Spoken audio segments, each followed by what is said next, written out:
반등은 나올 가능성은 높다. 이미 선제적으로 반영했을 가능성이 높다. 그렇게 보시는 게 맞습니다. 트럼프 정부의 관세 인상 정책이 어느 정도 아젠다를 구축했구나, 이 정도 선에서 하겠구나, 시장이 확인하는 순간 위로 트라이 하려고 계속 노력할 겁니다. 한번 보세요.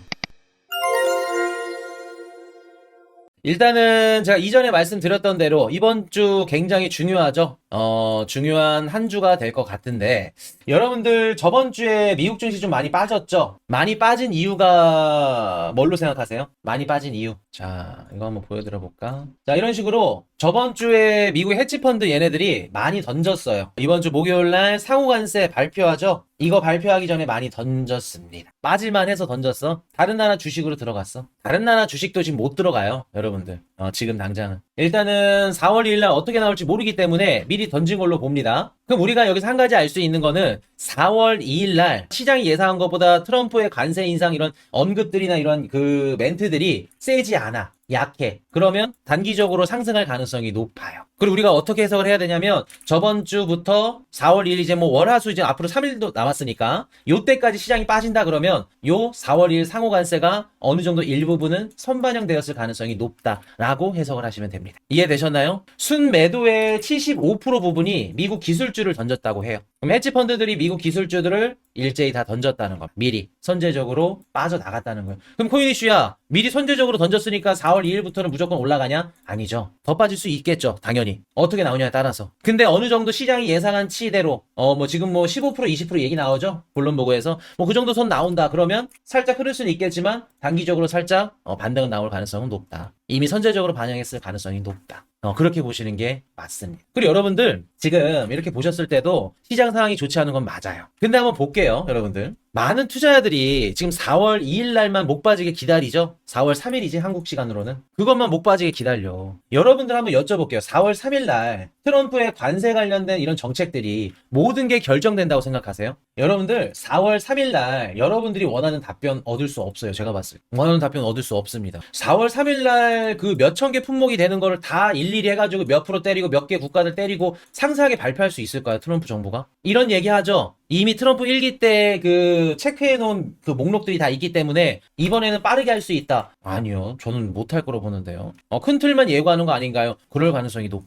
큰 틀만 예고할 가능성이 높아. 트럼프 피셜로 4월 2일에 모든 게 결정되는 확정은 없다고 말했습니다. 그렇게 얘기를 했는데도 지금 투자자들은 4월 2일 날, 3일 날 요것만 지금 아예 초점을 맞춰가지고 요것만 지금 목 빠지게 기다리고 있죠. 여러분들 관세 정책은요, 한 가지 말씀드리지만 쭉 가는 거예요. 4월 달에 때린다 그래서 4월 달에 끝나는 게 아니라 쭉 가는 겁니다. 장기간 지속되는 거예요. 이해되셨나요? 자, 근데 볼게요. 그럼 코인 이슈야, 장기간 지속되면 시장이 계속해서 장기간 빠진다는 거냐? 그렇지 않죠. 우리 시장 상반기의 시장 방향성은 4월 초, 4월 3일 날 결정이 됩니다. 어떤 식으로 결정이 되냐면, 큰 틀이 예고가 되면 세세한 내역들, 이런 것들 나오는 것들은 나중에 안 좋게 발표가 되더라도 시장이 크게 빠지지 않아요. 빠지지 않는다고. 시장이 원하는 건 뭐냐면, 찰떡 아빠님이 얘기하시죠. 불확실성 해소. 상세 지표 뭐가 중요하고 어떻게 때리고 미국은 얼마, 그게 중요한 게 아니에요. 큰 틀에 있어서 뭐가 중요한지 그게 중요한 거야. 그게 궁금한 거고. 어느 정도 때릴 건지, 얘네들이 생각이 뭔지. 그래서 우리가 크게 좀 넓게 봤을 때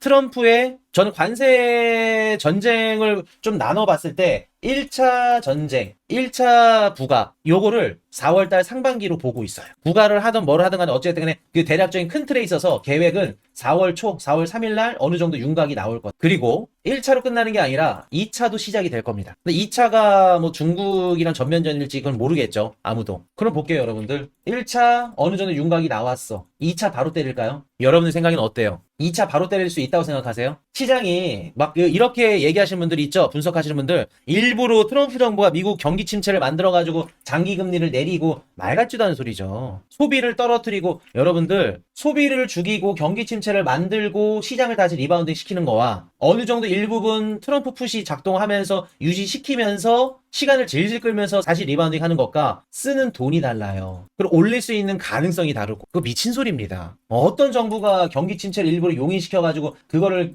연준의 금리 인하를 그냥 아서헤이지 막 이런 분들 얘기하니까 무슨 무협지, 이런 거 쓰시는 분들 얘기하니까 그 말이 막 진짜 같지. 그럼 여러분들 이번 주에 지켜보셔야겠지만 세게 때리던 예상보다 좀 적게 때리던 우리가 알 수는 없어. 알 수는 없겠지만 그거를 1차 관세 인상이라고 본다 그러면 2차 관세 인상은 어느 정도 텀을 주고 올 가능성이 높아요. 관세를 올릴 수 있는 것도 미국의 경제 체력이 받쳐줘야 올리는 거야. 미국이 힘들어 막 산소호흡기 끼고 있어. 너네 관세 때릴게.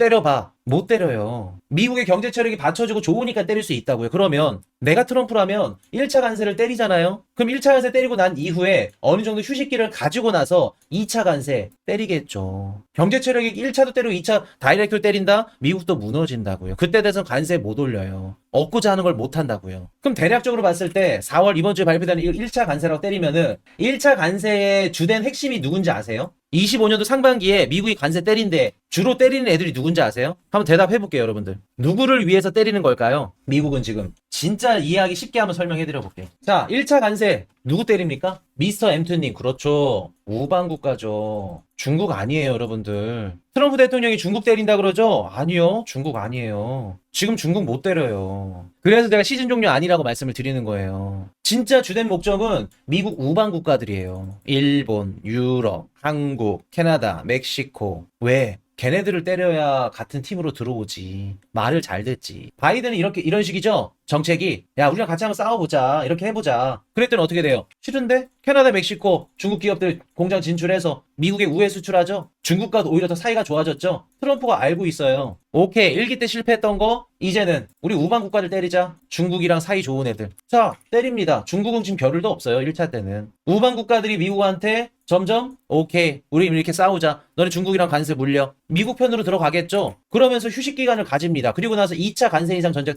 터지죠. 이때 누구 때릴까? 중국 때리죠. 여러분들이 진짜 시즌 종료고 1년짜리 막 장기간 진짜 하락장이고 그거 걱정해야 되는 관세 전쟁은 중국이에요.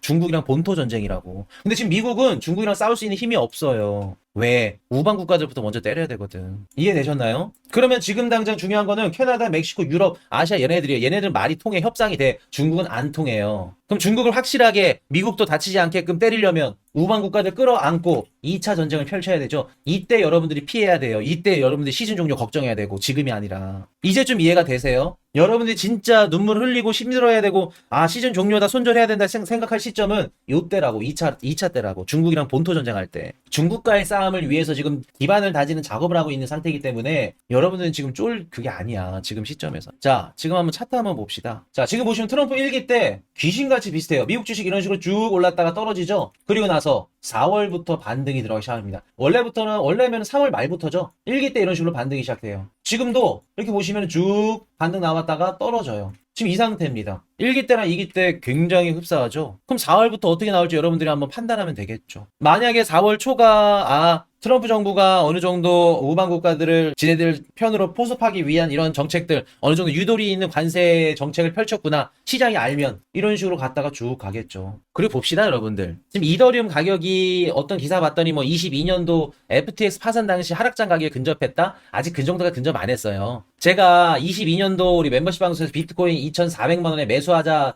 막 윽박 지르고 막 매수해야 됩니다, 사야 됩니다 말씀드렸었죠. 그때 이더리움 가격이 100만 원 후반대까지 빠졌어. FTX 파산 당시까지 가격이 아직 안 떨어졌어. 260인가 그러죠 지금. 근데 FTX 때문에 가격이 흔들렸을 때 그 정도 가격이 수준이긴 맞아요. 그러면 여러분들 이더리움 가격 보고 망했다, 솔라나가 대세다 이런 얘기 할 게 아니라 저는 이 가격만 봤을 때는 그냥 너무 아쉬워요. 후회돼. 왜 지금 이렇게 살 돈 현금이 없을까? 나 현금 어디다 썼지? 뭘 썼지? 진짜 바보 같다. 속상한 마음이 들어. 가장 후회되는 거는 지금 이렇게 저렴한 이더리움을 못 담았다는 게 후회가 돼요. 그래서 일단은 4월 3일날 한번 봅시다. 관세 정책이 어떻게 나오는지 한번 봅시다.